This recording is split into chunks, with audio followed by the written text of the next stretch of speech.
새벽 예배를 시작하겠습니다. 오늘도 참 좋은 날입니다. 오늘도 하나님이 주시는 기쁨 안에 거하고 또 하나님이 우리와 함께하기 때문에 심령 가운데 평강이 넘치는 그런 복된 하루 되시기를 간절히 축원합니다. 자, 이제 왕의 조소가 반포되었습니다. 유다인은 12월 13일 날 다 죽여라. 그리고 그들의 가사는 다 몰수해서 죽이는 사람이 가져가라. 그러니까 유대인들은 난리가 났습니다. 이제 유대인들에게는 영적 전투가 시작된 거죠. 그리고 이 영적 전투는 어떻게 이겨나가느냐 하는 말씀이 기록되어 있는 것입니다. 1절에 모르드게가 이 모든 일을 알고 자기 옷을 찢고 굵은 베옷을 입고 재를 뒤집어 쓰고 성중에 나가서 대성통곡했다. 또 3절에도 그렇게 유다인들도 굵은 베옷을 입고 또 부르짖고 또 제 위에 앉아서 통곡했다. 이렇게 나옵니다.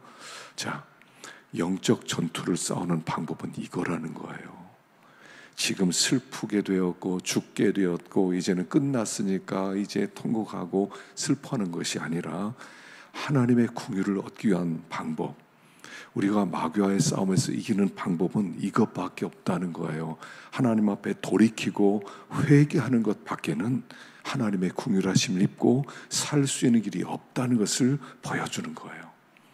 그래서 회개하면 마귀가 꼼짝 못해요.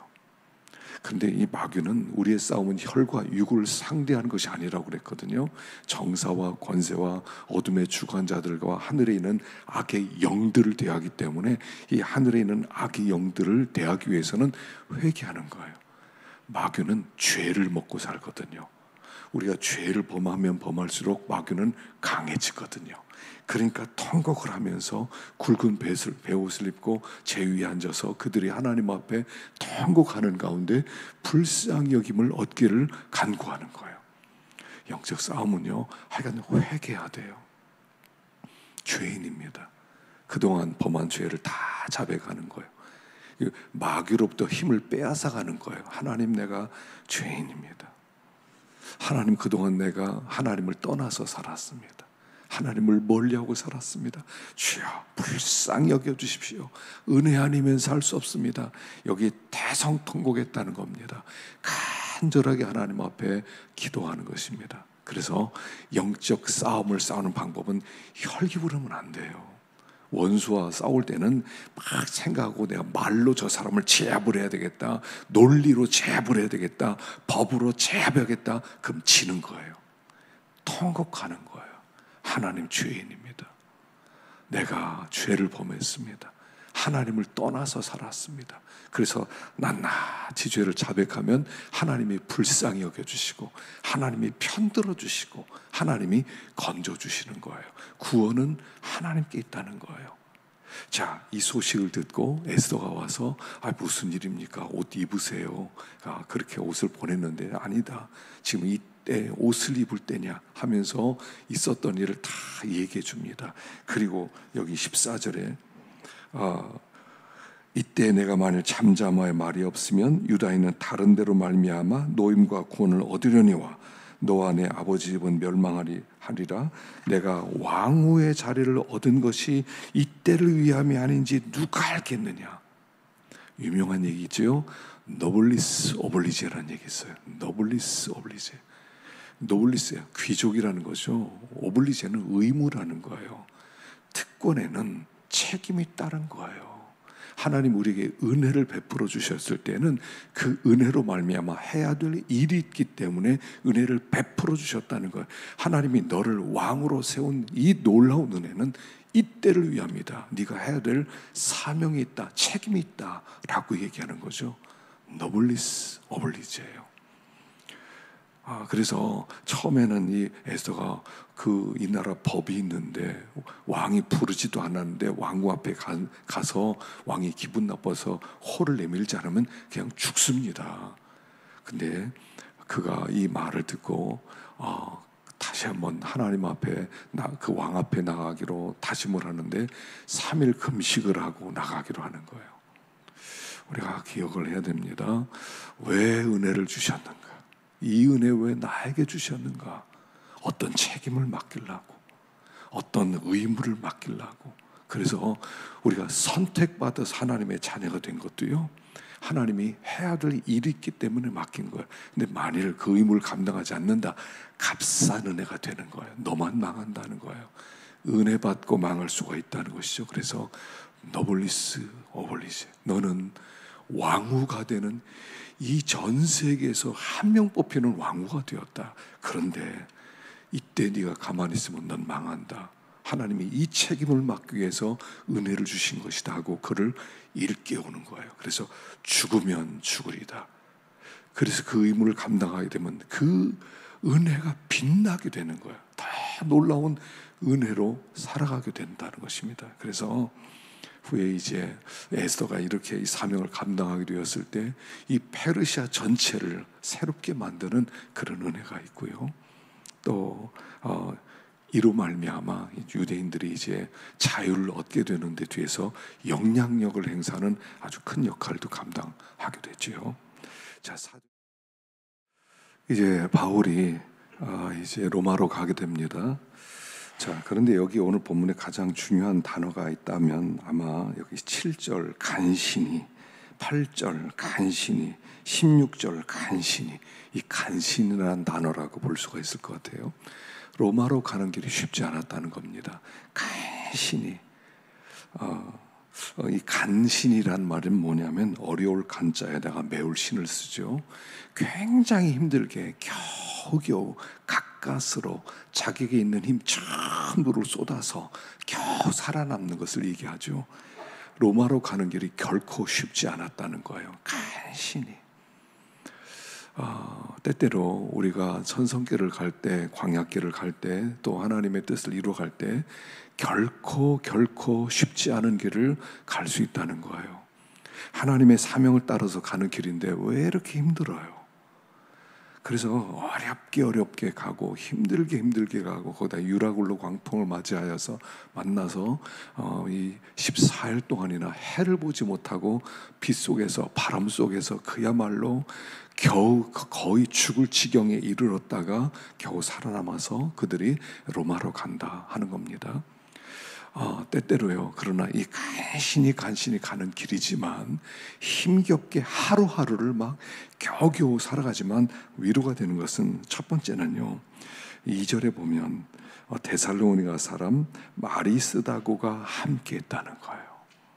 이 배에 바울이 혼자 있는 게 아니라 지금 바울의 주치의였던 누가와 아리스다고가 함께 동역자가 있었다는 거예요. 여러분, 우리가 인생길을 가면서 정말 중요한 것은 동역자예요. 함께 가는 사람이 있어야 돼요. 혼자 가는 길이 아니거든요. 함께 가는 사람이 있어야 돼요. 한 사람이면 넘어질 수 있는데 두 사람이면 일으켜 세워줄 사람이 있는 거예요. 동역자가 필요한 거예요. 그래서 교회는 공동체, 이 목장이 참 중요한 겁니다. 서로 전화해주고 격려해주고 또 일으키라고 해주고 그렇게 함께 생각해주는 사람이 정말 필요하다는 거죠. 또 하나는 이제 23절에 보면 내가 속한 바가 내가 섬기는 하나님의 사자가 어젯밤에 내 곁에 서서 말하되, 하나님이 늘 곁에 함께 하셨다는 거예요. 하나님의 사자가 늘 곁에서. 하나님은요, 나보다, 하나님의 성령은 나보다 더 가까이 계신 분이에요.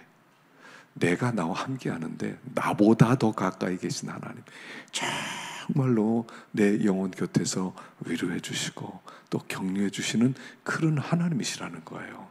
그래서 이 간신히 가는 길이지만 하나님께서 동역자도 보초해 주시고 하나님의 성령의 감화 감동으로 함께 하시는 가운데 이 인생길에 그 끝까지 안전하게 하나님이 가게 하신다는 거예요.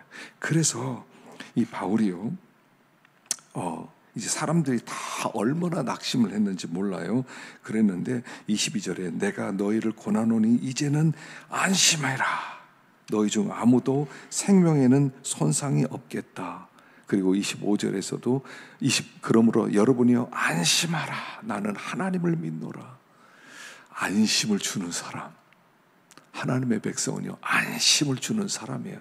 안심해라. 내 하나님이 이렇게 말씀해 주셨다. 내 곁에 계신 하나님이 안심하라고 하셨다. 네가 가이사 황제에게 보러 갈 거라고 그랬다. 나는 가이사 황제에게 간다. 그래서 내가 안전하기 때문에 여러분도 안전하다, 이런 거예요. 내가 안전하니까, 사명을 따라가는 나를 하나님이 보호하시기 때문에 나와 함께 있는 모든 여러분들은 다 안심하라는 거예요. 바울 때문에 산다는 거예요. 바울 때문에. 바울이 없었으면 입에는 뒤집혔을 거예요. 근데 바울 때문에 살아나는 거예요. 믿는 사람이 축복의 통로라는 거죠. 우리가 다 믿음으로만 나가면 돼요. 자꾸 이 세상에서 그냥 어떻게 살까 하고 계산하면서 염려하고 이기주의로 나가지 않고 믿음으로 살고 하나님의 뜻을 따라 살고 사명을 감당하며 살면 나에게 붙어있는 모든 사람이 다 복을 받는다는 얘기예요. 바울이 믿음으로만 나갔더니 하나님이 함께 하셨더니 내가 속한 공동체, 내가 속한 직장, 내가 속한 가정, 내가 속한 사회가 나 때문에 안전하다는 거야. 나 때문에 안전하다. 안심하십시오. 여러분 복 받았습니다. 이런 뜻이에요. 내가 여기 있어서 여러분 복 받은 겁니다. 참 이게요. 하나님이 내가 가이사에게 가야 되기 때문에 나를 보호하는데, 나를 보호하기 위해서는 이 배를 보호해야 됩니다. 여러분 안심하세요. 여러분 나 때문에 복 받은 겁니다. 이런 얘기예요. 얼마나 당당합니까? 우리가요, 좀 이런 당당함으로 이 불안해하고 이 두려워하는 이 세상에 좀 안심을 줄 수 있는 사람이 되면 좋겠어요. 자꾸 두려움만 심어주고 불안함만 심어주는 게 아니라 안심을 심어줄 수 있는, 위로해 줄 수 있는, 여러분 안심하세요. 그리고 밥을 먹으라고 그래요. 밥이고 뭐고 보였겠습니까? 그러니까 여기 이 34절에 음식 먹기를 권하니 이것이 너의 구원을 위하는 것이요 너희 중 머리카락 하나도 잃을 자가 없을 것입니다. 여러분 머리털 하나도 안 다칠 테니까 음식 드세요. 괜찮아요. 그들이 이 위기 속에서 별 생각도 하지 않겠습니까? 끝났구나, 이제 난 이것서 죽는구나. 자기 인생을 돌아보면서 밥 먹을 생각이 있었겠어요. 근데 걱정하지 마세요. 머리카락 하나도 다치지 않을 거예요. 여러분 음식을 드세요. 그리고요, 여기 축사합니다. 35절에 떡을 가져다가 모든 사람 앞에서 하나님께 축사하고, 여기가요, 이 위기의 배가 지금 성전이 된 거예요. 이 276명의 목숨을 하나님이 그에게 다 주셔서 우리가 미루어 짐작한데 그들이 나가서 하나님을 섬기지 않았을까요?